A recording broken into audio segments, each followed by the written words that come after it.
12 जून 2025 दोपहर का समय अहमदाबाद एयरपोर्ट से एक बोइंग 787 ड्रीमलाइनर लंदन के लिए उड़ी। प्लेन ने टेक ऑफ करने के बाद एल्टीट्यूड लूज किया और बीजे मेडिकल कॉलेज के रेसिडेंशियल क्वार्टर पर जा गिरा। 242 लोगों में से सिर्फ एक इंसान जिंदा बचा। 2 पायलट, 10 कैबिन क्रू, 230 पैसेंजर, सब कुछ पल भर में खत्म हो गया। प्लेन हैवीली फ्यूल्ड था, इसलिए क्रैश के बाद पूरा एरिया ब्लैक स्मोक से भर गया।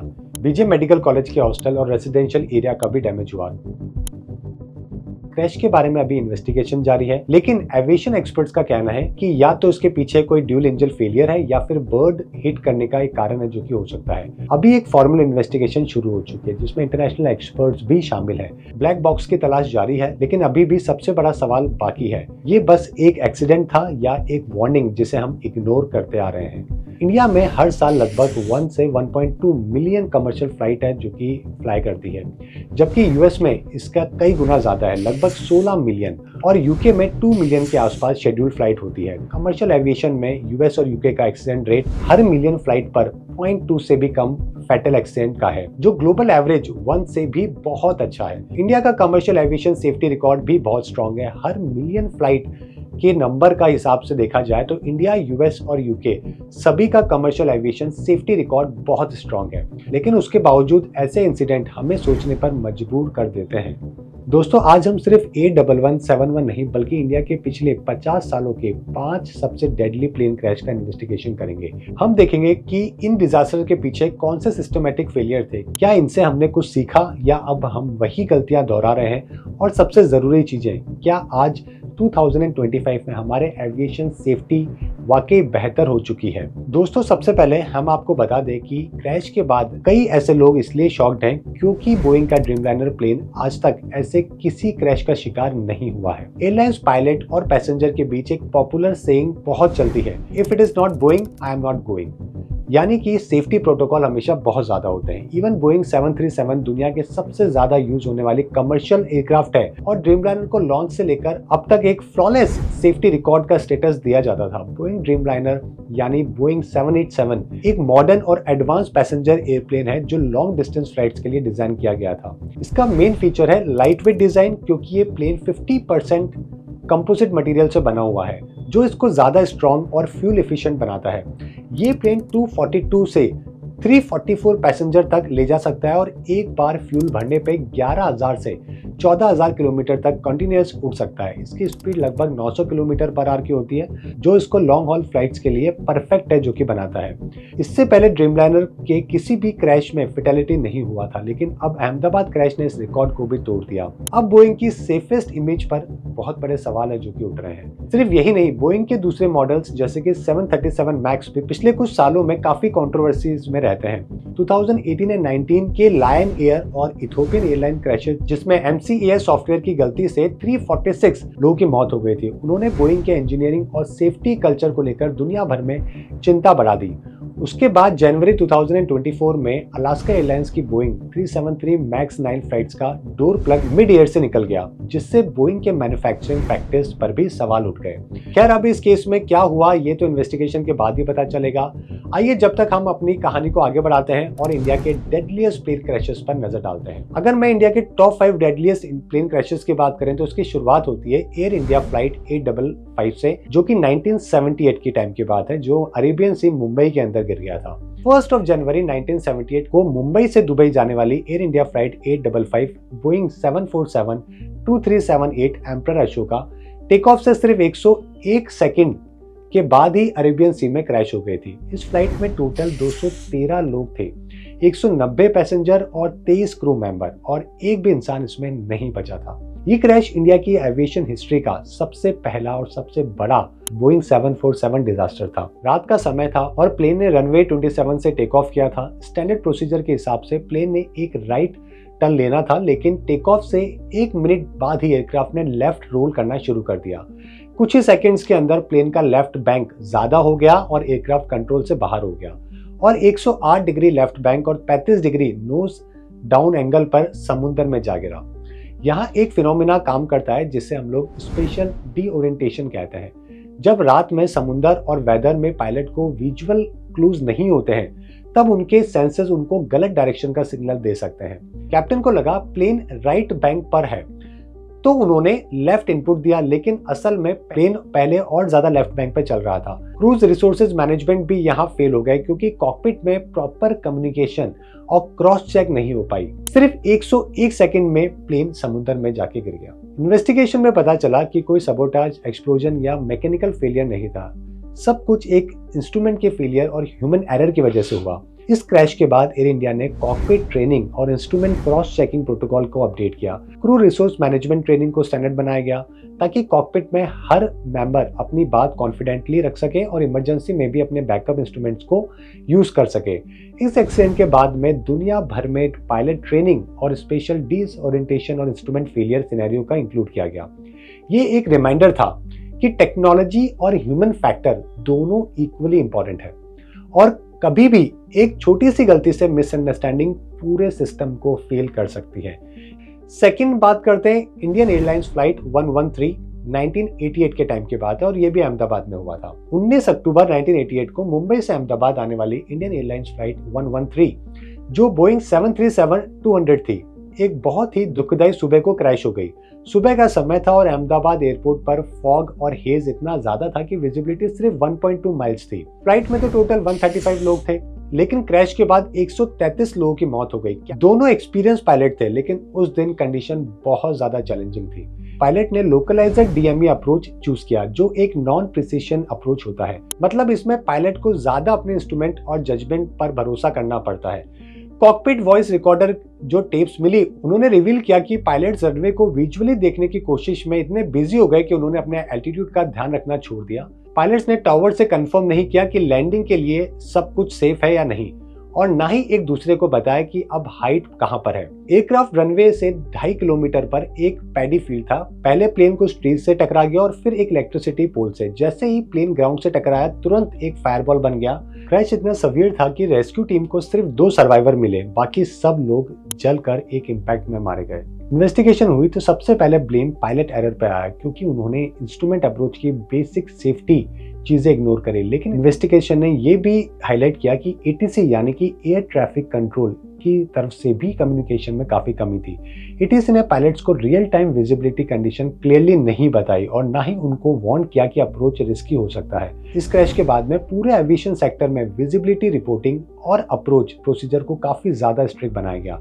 अब पायलट्स के लिए एक मैंडेटरी है कि एल्टीट्यूड कॉल आउट करें और एटीसी को हर वक्त लेटेस्ट वेदर और विजिबिलिटी अपडेट करना पड़ता है। ये क्रैश एक रिमाइंडर था कि सिस्टम की हर लेयर, जैसे कि पायलट हो या एटीसी हो या फिर प्रोसीजर हो, सेफ्टी के लिए इक्वली रेस्पॉन्सिबल है, जो कि माने जाते हैं। नेक्स्ट आता है अलायंस एयर फ्लाइट 7412 जो कि 2000 के अंदर पटना में क्रैश हुआ था। 17 जुलाई 2000 के कोलकाता से दिल्ली जाने वाली अलायंस एयर फ्लाइट 7412 जो एक बोइंग 737-200 थी, पटना एयरपोर्ट के पास अप्रोच के वक्त एक रेसिडेंशियल एरिया पर क्रैश हो गई। इस हादसे में 60 लोगों की मौत हो गई और इनमें से 5 लोग जमीन पर थे। वो प्लेन में नहीं थे बल्कि उस एक्सीडेंट के फिर भी शिकार हो गए। उस दिन वेदर कंडीशन बिल्कुल क्लियर थी, विजिबिलिटी 4 किलोमीटर थी, लेकिन अप्रोच के वक्त एयरक्राफ्ट थोड़ा हाई था, इसलिए पायलट्स ने एटीसी से 360 डिग्री टर्न की परमिशन मांगी जो उनको मिल गई। लेकिन यहाँ पर एक टेक्निकल चीज समझना जरूरी है। जब एयरक्राफ्ट हाई होता है, पायलट्स को या तो गो अराउंड करना चाहिए या एक कंट्रोल टर्न लेकर हाइट लूज करनी चाहिए।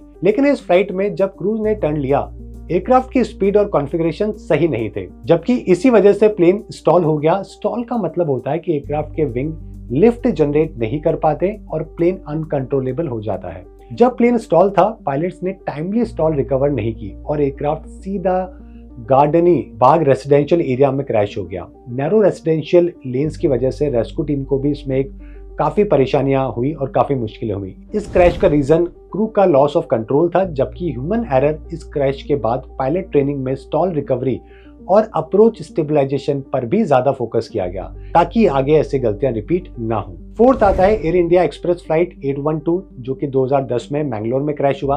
22 मई 2010 के दुबई से आने वाली एयर इंडिया एक्सप्रेस फ्लाइट 182 जो एक बोइंग 737-800 थी, मैंगलोर के टेबल टॉप रनवे पर लैंड करते वक्त रनवे से बाहर निकल गई। इस हादसे में 158 लोगों की मौत हो गई और सिर्फ 8 लोग हैं जो कि बच पाए। क्रैश के वक्त मॉनसून सीजन था और रनवे वेट थी, जिसकी वजह से ब्रेकिंग एफिशिएंसी कम थी। एयरक्राफ्ट ने रनवे के 2000 फीट बाद टचडाउन किया, जो कि रनवे के टचडाउन जोन से काफी आगे था। टेबल टॉप रनवे होने की वजह से रनवे एंड सेफ्टी एरिया बहुत ही छोटा था और प्लेन रनवे के बाहर गिरकर नीचे खाई में जा गिरा। इन्वेस्टिगेशन में पायलट एरर को प्राइमरी रीजन बताया गया। पायलट ने अपना टचडाउन पॉइंट मिस किया और जब उन्होंने गो अराउंड करने की कोशिश करी तो वो काफी लेट हो गए थे। पायलट फटीग और इनएडिक्वेट ट्रेनिंग भी क्रैश के पीछे का फैक्टर था। रेस्क्यू ऑपरेशन में भी डिले हुए क्योंकि फायर सर्विसेज और डेब्रिस हैंडलिंग में कोऑर्डिनेशन की कमी थी, जिसकी वजह से बचाव में भी बहुत मुश्किलें आई। इस क्रैश के बाद डीजीसीए ने टेबल टॉप रनवे पर सेफ्टी ऑडिट शुरू किया और रनवे एंड सेफ्टी एरियाज को एक्सटेंड करने की गाइडलाइंस है जो कि जारी करी गई। लास्ट बात करते हैं air India express flight 1344 2020 Kozhikode के बारे में।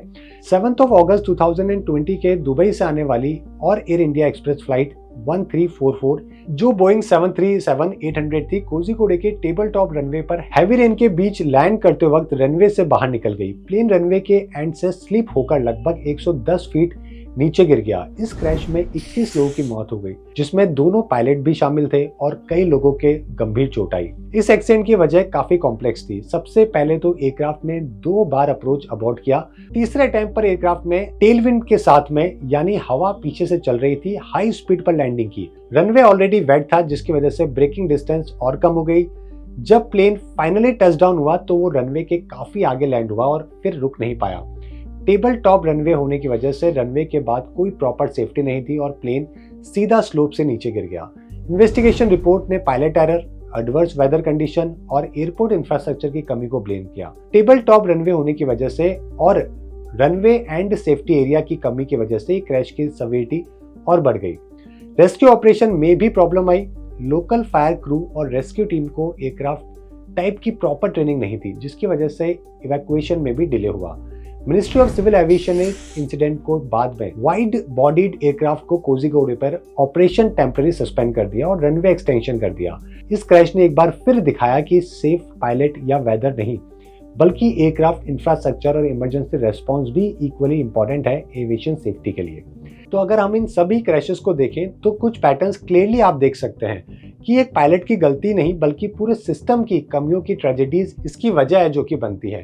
इंडिया के कई एयरपोर्ट स्पेशली टियर 2 और tier 3 cities runway length, lightning और सेफ्टी एरियाज इंटरनेशनल स्टैंडर्ड से कम है। टेबल टॉप रनवे जैसे कि मैंगलोर और कोझीकोड में नेचुरली डेंजरस हैं, जिसका एंड खाई या फिर स्लोप पर जाता है, जिससे रनवे ओवररन का रिस्क है जो कि बढ़ जाता है। रेनी सीजन में रबर रिमूवल की इम्प्रॉपर प्रैक्टिसेस रनवे को स्लिपरी बना देती है। अहमदाबाद जैसे एयरपोर्ट पर बर्ड स्ट्राइक का रिस्क भी बहुत हाई है। 2023 में सिर्फ अहमदाबाद एयरपोर्ट पर 38 बर्ड स्ट्राइक है जो कि रिपोर्ट हुए, जो पिछले साल से 35% ज्यादा थे। बर्ड स्ट्राइक प्लेन के इंजन को फेल कर देते हैं, जैसे कि A1171 के केस में भी सस्पिशियस है। कोझीकोड क्रैश के बाद गवर्नमेंट कमिटीज ने रनवे एक्सटेंशन, रेसा, फायर क्रू ट्रेनिंग और पैरामीटर रोड अपग्रेड रिकमेंड किए। 41 रिकमेंडेशन में से 24 इंप्लीमेंट हो चुके हैं, लेकिन रनवे एक्सटेंशन अभी भी पेंडिंग है। कई क्रैशेस में पायलट एरर एक मेजर फैक्टर है, लेकिन ये अक्सर इनएडिक्वेट ट्रेनिंग, फटीग या फिर स्ट्रेस की वजह से होता है।